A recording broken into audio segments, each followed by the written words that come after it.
Welcome viewers. நம்ம லைஃப்ல மறக்க முடியாத பல சந்தோஷமான நினைவுகள் இருக்கும். அதே சமயம் நம்ம கஷ்டப்பட்ட நினைவுகளும் கலந்து இருக்கும். ஆனா ஒரு சில பேருக்கு இதை மறந்தே ஆகணும், அது திரும்ப நடக்கவே கூடாதுன்னு ஒரு இன்சிடென்ட் ஞாபகம் இருக்கும். அப்படி ஒரு பெண்ணுக்கு இரவுல மட்டும் நடந்த அமானுஷம் கலந்த சில சிம்டம்ஸை உங்ககிட்ட ஷேர் பண்ண போறேன். இந்த வீடியோ நீங்க ஃபுல்லா பார்த்ததுக்கு அப்புறம் இந்த மாதிரி ஒரு இன்சிடென்ட் உங்களுக்கும் நடந்திருக்குன்னு யோசிக்க வைக்கும். வாங்க அந்த பெண் நம்ம கிட்ட ஷேர் பண்ண அனுபவத்தை ஸ்டெப் பை ஸ்டெப்பா டீட்டெயிலா பார்க்கலாம். நான் மோகன்தாஸ். நீங்க பார்த்துட்டு இருக்கிறது மிஸ்ட்ரி டீ கோட்ஸ். உங்களுக்கு தெரியாத மர்மங்கள் இனிமே வெளிப்படும்.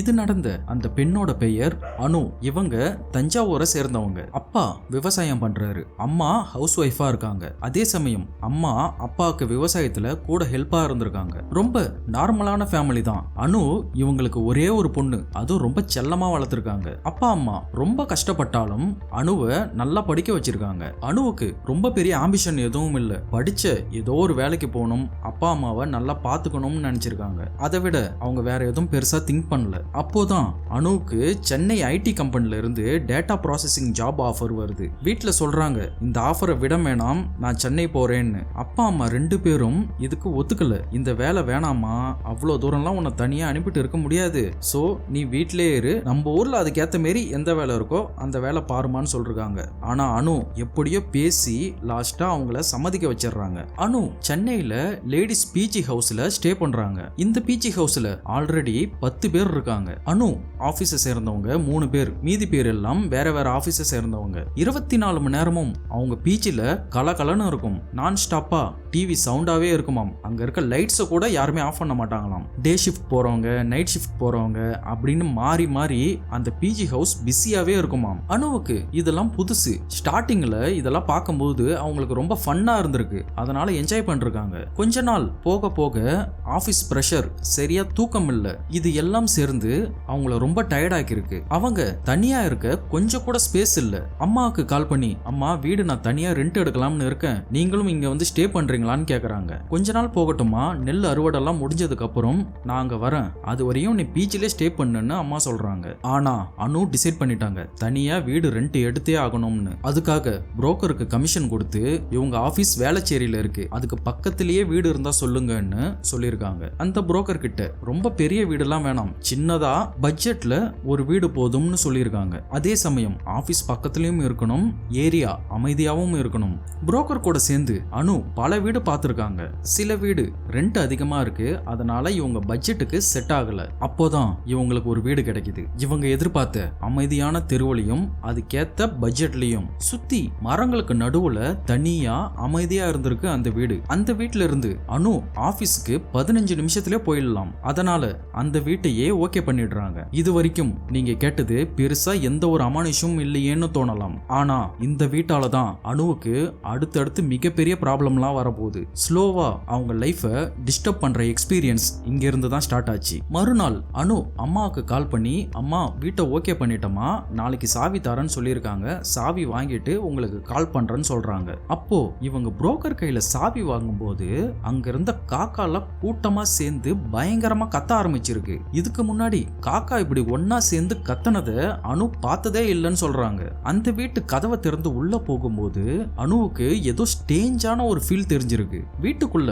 போன உடனே ஏதோ வித்தியாசமான ஸ்மெல் வர்றத அவங்க உணர்றாங்க. உடனே புரோக்கர் கிட்ட என்னன்னா இந்த ஸ்மெல் ஒரு மாதிரி இருக்குன்னு கேட்டிருக்காங்க. அவரும் பல வருஷமா பூட்டி இருந்த வீடுமா, ஜன்னல் கதவெல்லாம் திறந்து விட்டு வீட்டுக்கு நல்லா கிளீன் பண்ணா சரியாகிடும் சொல்லியிருக்காரு. அனுவுக்கு தனியா வீடு கிடைச்ச சந்தோஷத்துல இது எல்லாத்தையும் அவங்க கவனத்துல எடுத்துக்கல. புரோக்கர் கிட்ட அட்வான்ஸ் அக்ரிமெண்ட் இது எல்லாத்தையும் முடிச்சிட்டு வீடு ஷிஃப்ட் பண்ண ஆரம்பிக்கிறாங்க. ஆபீஸ் ஒர்க் எல்லாம் முடிச்சிட்டு புது வீட்டுக்கு ஹாப்பியா வராங்க. அம்மா கிட்ட போன் பேசிக்கிட்டே நைட்டு சிம்பிளா ஒரு டின்னரை ரெடி பண்ணி சாப்பிடுறாங்க. ரொம்ப நேரமா அம்மா கிட்ட பேசுறாங்க. அம்மா பிஜியை விட இந்த வீடு ரொம்ப நல்லா இருக்குமா, உங்க கூடயும் அப்பா கூடயும் இருக்கிற ஃபீல் எனக்கு இந்த வீடு தருதுமான்னு சொல்றாங்க.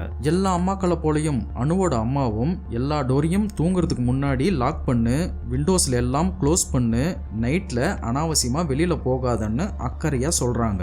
இப்படியே பேசிக்கிட்டே இருக்காங்க.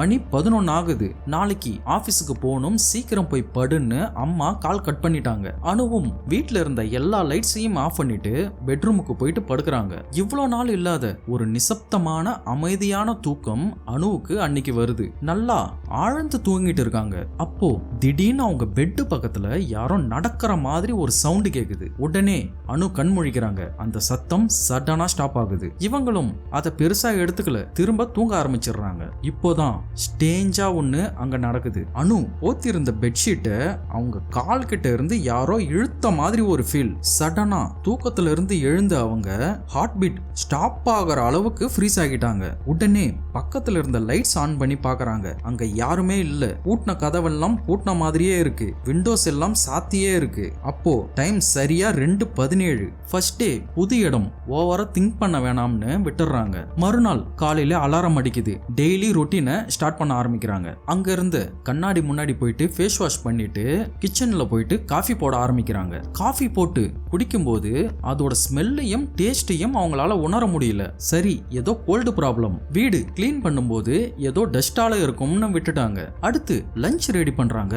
அந்த லஞ்ச்லயும் எந்த ஒரு ஸ்மெல்லுமே வரல. அப்படியே யோசிச்சுக்கிட்டே இருக்காங்க. டைம் ஆயிடுச்சு. உடனே ஆபீஸுக்கு கிளம்பிட்டாங்க. பக்கத்துல இருந்த பஸ் ஸ்டாப் போயிட்டு பஸ் ஏறுறாங்க. எல்லாரும் பஸ்ல பேசிக்கிட்டு இருக்காங்க. Horn sound, traffic. இவ்வளோ பிஸியான காலை நேரத்துல அனுவுக்கு மட்டும் இந்த எல்லா சவுண்டும் ரொம்ப தூரத்துல கேட்கற மாதிரி இருந்திருக்கு. அது மட்டும் இல்லாம அவங்க காது கிட்ட வந்து அனுன்னு சைலண்டா யாரோ கூப்பிடுற மாதிரி ஒரு சவுண்ட் கேட்டிருக்கு. திரும்பி பார்த்துருக்காங்க. அங்க யாருமே இல்ல. அடுத்து ஆபீஸ்க்கு போயிட்டு அவங்க ஒர்க்கை ஸ்டார்ட் பண்ண ஆரம்பிக்கிறாங்க. அப்போ சிஸ்டம் மானிட்டர் ரிஃப்ளெக்ஷன்ல இவங்க பின்னாடி யாரோ நிக்கிற மாதிரி இவங்களுக்கு தெரியுது. திரும்பி பார்த்தா அங்க யாரும் இல்ல. எல்லாரும் அவங்க வேலையை அங்க பார்த்துட்டு இருக்காங்க. அனுவுக்கு மட்டும் அன்னைக்கு டே ஃபுல்லா மைண்ட் டிஸ்டர்பாவே இருக்கு. அவங்களால எதையுமே கான்சென்ட்ரேட் பண்ண முடியல. ஆபீஸ் ஒர்க் முடிஞ்சதும் உடனே அம்மாவுக்கு கால் பண்றாங்க. அம்மா, நேத்து நைட் நல்லா தூங்கிட்டு இருக்கும்போது பெட்ஷீட்டை யாரும் இழுத்த மாதிரி இருந்ததுமா. சரி, நானே ஏதோ தூக்கத்துல கற்பனை பண்ணிட்டேன்னு நினைச்சு விட்டுட்டோமா.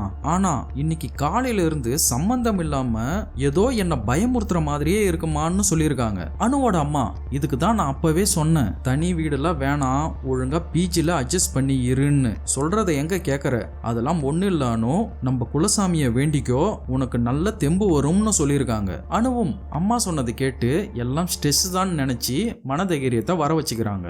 அடுத்து வீட்டுக்கு போயிடுறாங்க. சரி, ஃபேஸ் வாஷ் பண்ணிட்டு அதுக்கப்புறம் நைட்டு குக் பண்ணலாம்னு பாத்ரூம் கிட்ட இருக்க கண்ணாடி முன்னாடி நின்று ஃபேஸ் வாஷ் பண்றாங்க. அப்போ இவங்க தலைமுடிய பிடிச்சி இழுத்த மாதிரி இருந்திருக்கு. அனுவுக்கு ஒண்ணுமே புரியல.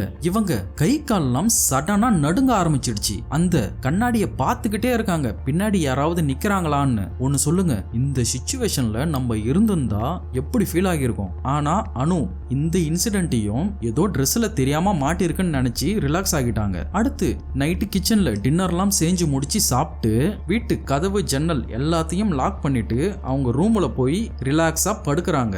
சரியா நைட் மணி 2 இருக்கும். நல்லா தூங்கிட்டு இருந்த அவங்க திடீர்னு தூக்கத்துல இருந்து எழுந்துக்கிறாங்க. அவங்க தொண்டை வறண்டு போய் பயங்கரமா தண்ணி தாகம் எடுத்திருக்கு. எழுந்து கிச்சன் போய் தண்ணி குடிச்சிட்டு திரும்ப படுத்து தூங்க ஆரம்பிக்கிறாங்க.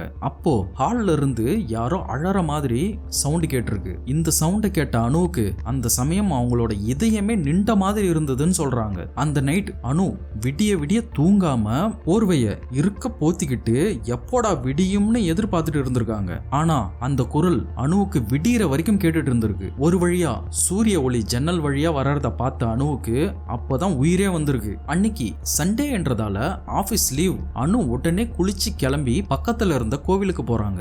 எப்பயும் மார்னிங் எழுந்த உடனே ஃபர்ஸ்ட் அம்மாவுக்கு தான் கால் பண்ணுவாங்க. ஆனா அன்னைக்கு பண்ணல. அதனால அனுவோட அம்மா அனுவுக்கு கால் பண்ணிருக்காங்க. என்னம்மா மணி 9 ஆகுது, இன்னும் தூங்குறியான்னு போன்ல கேட்டிருக்காங்க. அதுக்கு அனு, அம்மா நான் கோவில்ல இருக்கேன், மைண்ட் டிஸ்டர்பா இருக்குமா, சரி வீட்டுக்கு போற வழியில பண்ணலாம்னு இருந்தேன்னு சொல்லியிருக்காங்க. நைட்டு நடந்த விஷயத்த அனு அவங்க அம்மா கிட்ட சொல்லல. இனி எது நடந்தாலும் தனியா ஃபேஸ் பண்ணிக்கலாம்னு மன உறுதி அவங்களுக்கு வந்திருக்கு. அடுத்து கோவில்ல இருந்து வீட்டுக்கு போனதுக்கு அப்புறம் பக்கத்து வீட்டுல இருந்த பாட்டி அனுவை கூப்பிடுறாங்க. அனுவுக்கு யார் இவங்கன்னு தெரியல. அதனால சொல்லுங்க பாட்டி என்ன வேணும்னு கேக்குறாங்க. ஆனா அந்த பாட்டி அனுவை பார்த்து அஞ்சலி எப்படி இருக்குன்னு கேக்குறாங்க. அனுவுக்கு ஒன்னும் புரியல. பாட்டிமா என் பேர் அஞ்சலி இல்ல அனுன்னு சொல்றாங்க. 2 நாள் முன்னாடி தான் இந்த வீட்டுக்கு வாடகைக்கு வந்தேன். ஆனா அந்த பாட்டியோ அனுவை ரொம்ப நேரமா உத்து பார்த்துக்கிட்டே இருக்காங்க. அப்புறம் இல்லம்மா இந்த வீட்டுல அஞ்சலின்னு ஒரு பொண்ணு இருந்தா நீ பார்க்க அவள மாதிரியே இருக்க, அதான் சாரிமான்னு சொல்லிட்டு அந்த பாட்டி அந்த இடத்துல இருந்து கிளம்பிடுறாங்க. அனுவும் இத பத்தி அந்த நாள் முழுக்க யோசிச்சுக்கிட்டே இருக்காங்க. ஃபைனலா ஒரு முடிவு எடுக்கிறாங்க. இனி எதுக்கும் பயப்படக்கூடாதுன்னு அம்மாவுக்கு கால் பண்ணி பேசிட்டு நான் தூங்க போறேமான்னு அவங்க ரூமுக்கு போயிட்டு எல்லா லைட்ஸையும் ஆஃப் பண்ணிட்டு பெட்ல போய் உட்கார்றாங்க. அந்த வீடே நிசப்தமா அமைதியா இருக்கு. அப்போ அனு யார் நீ, உனக்கு என்ன வேணும், எதுக்கு என் நிம்மதியை கெடுக்கிறேன்னு கத்தி தனியா பேசுறாங்க. எந்த ஒரு சவுண்டும் இல்ல, நிசப்தமா இருக்கு அந்த ரூம். திரும்பவும் கேக்குறேன் யார் நீ, எனக்கு உன்னை பார்த்து பயம் இல்லைன்னு மீண்டும் பயங்கரமா கத்துறாங்க. அப்போ ஒரு குரல் வருது, என் பேரு அஞ்சலின்னு. இந்த வாய்ஸ் கேட்டானோ பயமே இல்லாத மாதிரி இருந்தாலும் பயத்தால அவங்களோட கண்ணுல கண்ணீர் வர ஆரம்பிக்குது. இந்த வாய்ஸ் கேட்டதுக்கு அப்புறம் அனுவோட குரல் தடுமாறி இருக்கு. இப்போ பயந்த குரல்ல அனு உனக்கு என்ன வேணும்னு மெதுவா கேக்குறாங்க. இந்த முறை எந்த பதிலும் வரல, அமைதியா இருக்கு. ரொம்ப நேரமா அனு அந்த குரலுக்காக வெயிட் பண்றாங்க. ஆனா எந்த ஒரு பதிலுமே வரல. கொஞ்ச நேரத்துல அவங்கள மீறி தூங்க ஆரம்பிச்சிட்டாங்க. மறுநாள் விடிஞ்சி அலாரம் அடிச்சதுக்கு அப்புறம் தான் தெரியுது அனு தூங்கிட்டாங்கன்னு. அப்புறம் எழுந்து நைட்டு நடந்ததை பத்தி யோசிச்சுட்டு இருக்காங்க. அப்போதான் பக்கத்து வீட்டு பாட்டி அஞ்சலி பத்தி பேசுனது இவங்களுக்கு ஞாபகம் வருது. ஈவினிங் வந்து அந்த பாட்டி கிட்ட மத்த டீட்டெயில் எல்லாம் கேட்டுக்கலாம்னு ஆபீஸ் கிளம்பிடுறாங்க. ஆபீஸ் முடிஞ்சு நேரா அந்த பாட்டியை பார்க்க போறாங்க. அனுவை அந்த பாட்டி பார்த்ததும் ரொம்ப சந்தோஷப்படுறாங்க. வாமா வந்து உட்காரு, ரொம்ப களைப்பா இருக்கியே, காஃபி போடட்டுமான்னு கேக்குறாங்க. அதெல்லாம் ஒண்ணும் வேணாம் பாட்டி, நீங்க அஞ்சலி பத்தி பேசுனீங்கல்ல, அதான் அவங்கள பத்தி தெரிஞ்சுக்கலாம்னு வந்தேன்னு அனு சொல்றாங்க. உடனே அந்த பாட்டியோட முகம் ரொம்ப சோகமா மாறுது. அஞ்சலி ரொம்ப நல்ல பொண்ணுமா, அவங்க அப்பா அம்மாக்கு ஒரே பொண்ணு. இப்போ நீ இருக்க வீட்டுல தான் அஞ்சலி பிறந்தா. நான் குழந்தையில இருந்து அவளை தூக்கி வளர்த்துருக்கேன். எல்லார் மேலையும் பாசமா இருப்பாமா. ஆனா இந்த விதி அவளை வாழ விடல. ஏன் பாட்டிமா என்ன ஆச்சுன்னு சொல்லிட்டு அனு கேக்குறாங்க.